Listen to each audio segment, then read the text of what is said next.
Hi guys, SandyKim here, and for today's video, I've got another skincare video for you. And our topic for today is skincare tips for beginners. So kung kinsa man itong nagplano nga mag-start o skincare routine, so before mo magsugod na ako yung tips today.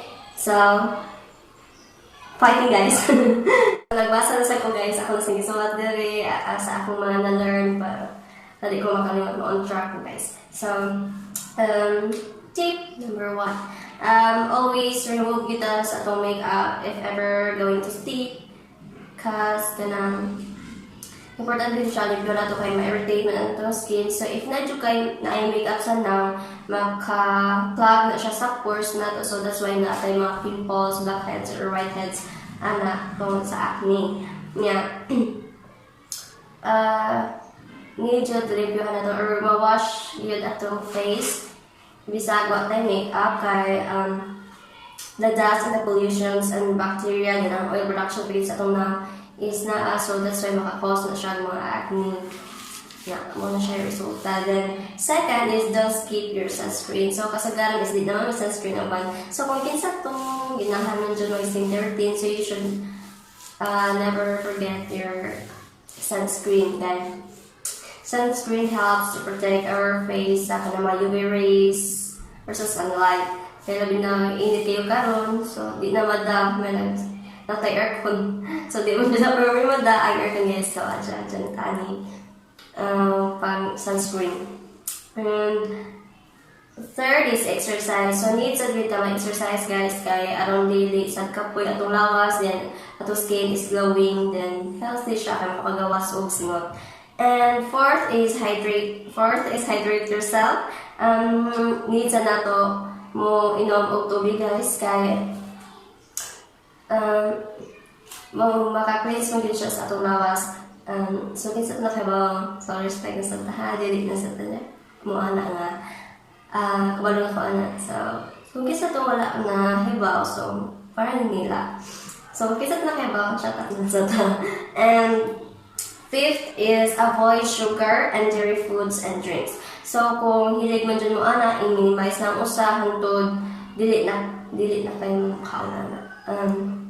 It's because naamang ko'y uba na ani nga sa foods and drinks kay makakos sa pimples. So i-avoid ni siya o hinay-hinay aron kuan siya acne free ang face na to. More than BB face. And lastly, number 6, sleep at least 8 hours. So sleeping is a must, guys. Enough sleep, I mean. Kay if kulang po ka sa tulog, makabugas po na siya sa atong face or maka-cause of any type of acne symptoms. Kay kung kulang ka sa tulog, ang atong cells nga mo bago unta is kanang sa lawas na siya dili na siguro maapil atong lapit sa lang. But all in all kuno sa kuan gidawat kanang lawas. But kung kuwangan man imong tulog, so siguro dili jud mapumantanan.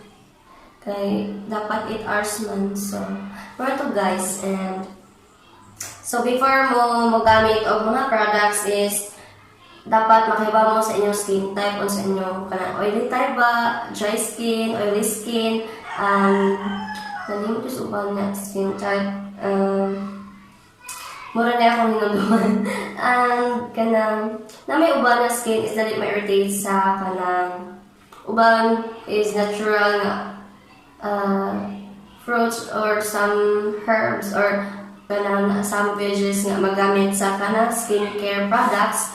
Wala siya na product pa kung anong sa siya na natural sa siya. Naiuban jud nga more mukha skin or effect na siya nga effective. Kasi uban if na sa chemical dali na siya irritate na skin. So careful ng tanak guys.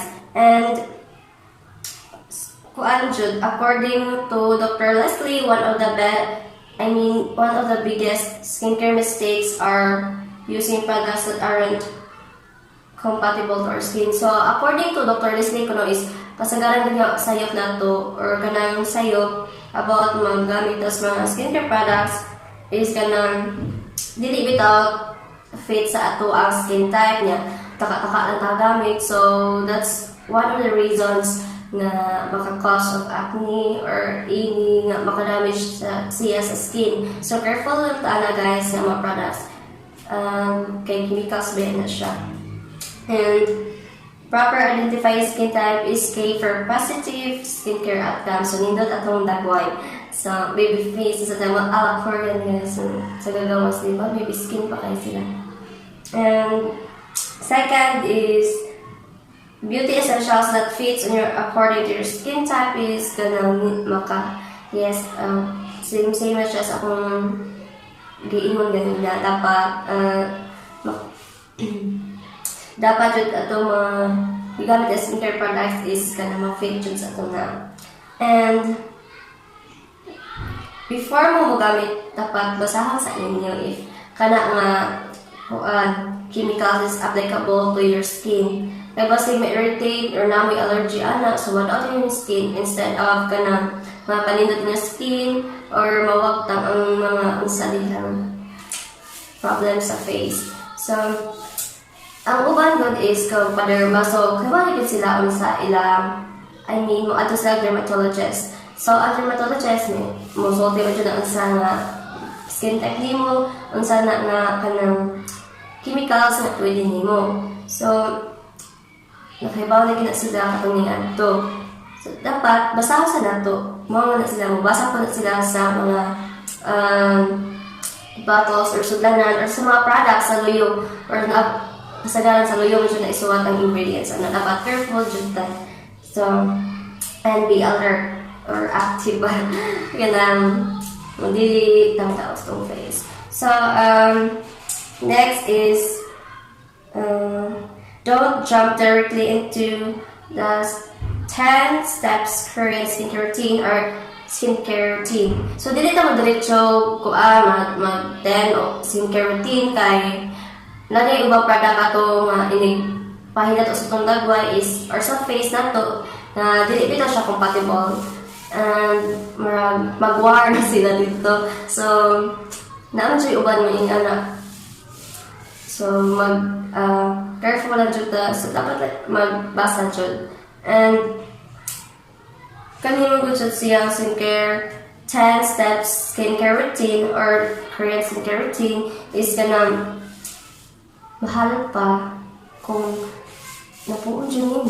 Diba na kang napo kung ibutang mo dyan mo na mag-makeup pa ka. So, time consuming sa siya mani pa jud bugat sa bulsa if mahalon man galing then dapat if kana masugod mo sa skincare routine dili mo dayon kana madiretso 10 dapat 1 ba to 4 dili ka mo jump into daghan kay di ka makaibaw kay culprit ana nga product di ka kaayon is skincare routine is step by step so di jud mo diretso and use the product one step at a time and wait for the result on your skin if it isn't make your skin concern worse. So, kanang mag-ibad test nila sa ilang diri if allergic ba sila or irritate ba ilang skin. So, if dili maun sa inyong diri, katulba or something na allergy mo or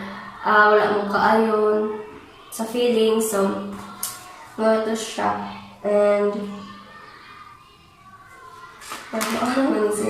so, we're to guys. So, thanks for tuning in today and listening and watching for me. So, I'm boring some nonsense vlogs, but thank you so much and appreciate it. So, bye guys, and hope you subscribe to my channel if you learned something, and don't forget to click the notification bell if you want more videos of me. If you will be notified, and please do subscribe to my channel, and if you want, like or comment, or do you want any other vlogs you want to made by me, so yeah, let's do comment below.